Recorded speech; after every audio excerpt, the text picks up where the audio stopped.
Hello everyone, আমার সামনে দেখছেন একটা ক্যাপাসিটার আছে আমার হাতে। তো আজকে আমরা এই ক্যাপাসিটারটা খুলে দেখব যে এই ক্যাপাসিটারের ভিতরে আসলে কি থাকে। আমরা অনেকে ইলেকট্রনিক্সের কাজ করি, কিন্তু আসলে কোনোদিন কিন্তু ক্যাপাসিটার খুলে দেখিনি যে ক্যাপাসিটারের ভিতরে কি থাকে। তো আজকে আমরা ক্যাপাসিটারটা খুলে দেখব কিভাবে এর ভিতরে চার্জ ধরে রাখে।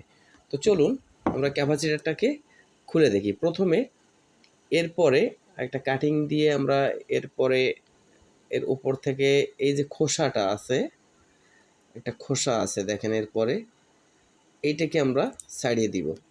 তো বন্ধুরা, যারা যারা আমার চ্যানেলে নতুন আছেন তারা কিন্তু অবশ্যই চ্যানেলটা সাবস্ক্রাইব করে পাশে থাকবেন আর দেখতে থাকুন ভিডিওটা। প্রথমে এর উপরে দেখেন একটা পাতলা খোসা আছে, এই খোসাটাকে আমরা একটু ছাড়িয়ে নিব। এই যে এই খোসাটাকে কাগজের মতো, এই যে এটাকে ছাড়িয়ে নিলাম। ছাড়ানোর পরে দেখেন এর ভিতরে কিন্তু আরেকটা, এটা কিন্তু বড় একটা লেয়ার। দেখেন এটা কিন্তু টিনের শক্ত একটা লেয়ার। তো এটাকে খুব সাবধানে খুলতে হবে যাতে হাতে কোনো চোট না লাগে। অনেক সময় খুব ধারালো জিনিস, এটা আঘাত না লাগে, সেভাবে আপনাকে খুলতে হবে। দেখেন এটাকে আমরা এইবার দেখেন এটাকে কিন্তু আমরা খুলে ফেলছি। এটা খুব সুন্দর একটা বাটির মতো, দেখছেন? এটা কিন্তু খুব একটা সুন্দর দেখতে। অনেক সময় দেখবেন এই ক্যাপাসিটারগুলো যখন নষ্ট হয় তখন এত পুরো একটা বাটির মতো এখান থেকে ফেটে ফুলে বের হয়ে যায়।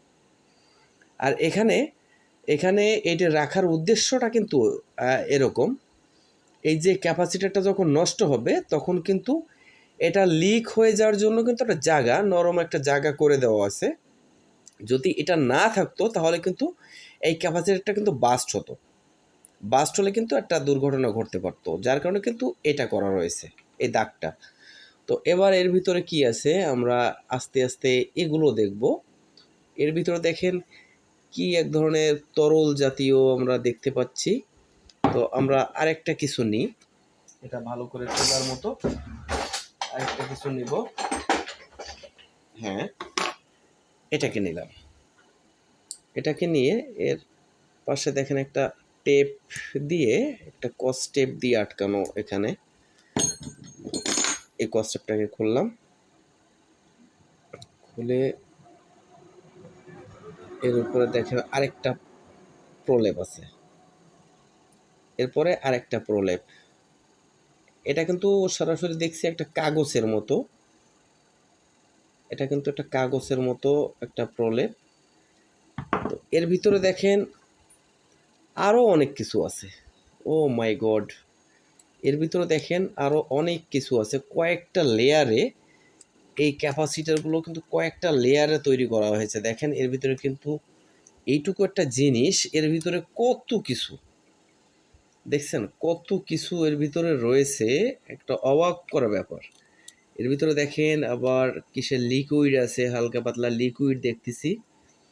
এর ভিতরে 3টে পেপার, এখানে দেখেন প্রথম একটা লেয়ার আছে, প্রথম একটা লেয়ার, দ্বিতীয় একটা লেয়ার, তৃতীয় আর একটা লেয়ার। দেখেন এর ভিতরে আরও একটা লেয়ার আছে, দেখেন এর ভিতরে কিন্তু আরও একটা লেয়ার আছে,